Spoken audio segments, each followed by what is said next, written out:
সামনে পরিষ্কারভাবে আমি আবারও বলে দিতে চাই, সংসদের দক্ষিণ প্লাজায় দাঁড়িয়ে বাংলাদেশ জাতীয়তাবাদী দল যে জুলাই সনদে সই করে এসেছে, সেই জুলাই সনদের প্রত্যেকটি শব্দ, প্রত্যেকটি অক্ষর আমরা ইনশাআল্লাহ এক এক করে বাস্তবায়ন করব। কিন্তু বারবার পরিষ্কারভাবে এই কথা বলে দেওয়ার পরেও আমরা দেখলাম যে কিছু রাজনৈতিক দল সংসদে এবং সংসদের বাইরে জনগণকে বিভ্রান্ত করার জন্য কিছু কথাবার্তা তারা বলা শুরু করেছে। প্রিয় ভাই বোনেরা, অন্তর্বর্তীকালীন সরকার 11টি কমিশন করেছিল। 11টি কমিশনের মধ্যে সংবিধান আছে, বিচারের বিষয় আছে, প্রশাসনিক আছে, স্বাস্থ্য আছে, নারী আছে। আজকে ষড়যন্ত্রের গন্ধ পাচ্ছি আমরা।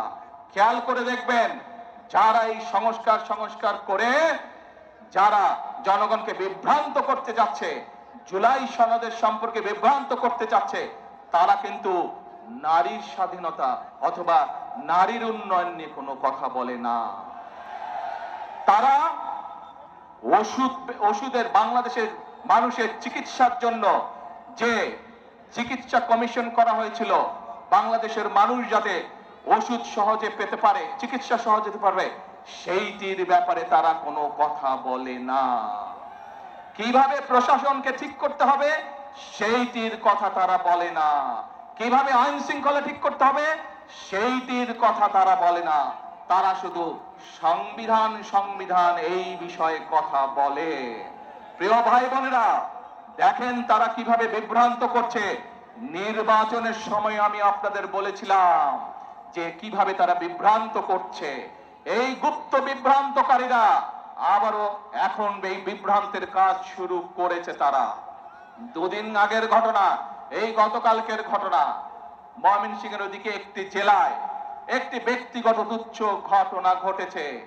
এক ছেলে এক মেয়ের সাথে প্রেম করত, তারা বিয়ে শাদী করেছে, তাদের পরিবারের সমস্যা দেখেছেন আপনারা, ফেসবুকে দেখেছেন না? কিন্তু সাথে কি এটাও দেখেছেন, একটি পারিবারিক একটি ব্যক্তি ঘটনাকে কারা রাজনৈতিক রূপ দিয়ে দেশে অশান্তি সৃষ্টির চেষ্টা করেছে? দেখেছেন আপনারা সবাই? প্রিয় ভাই বোনেরা, এদের সম্পর্কে সতর্ক থাকতে হবে। ৮২ সালের নির্বাচনে আমরা দেখেছি তারা কিভাবে বিভ্রান্ত করার চেষ্টা করেছিল দেশের মানুষকে। ৯৬ সালেও আমরা দেখেছি স্বৈরাচারের সাথে গিয়ে তারা কিভাবে দেশের মানুষকে বিভ্রান্ত করেছিল। ২০০৮ সালেও আমরা দেখেছি সেই ওয়াল লেভেলের সাথে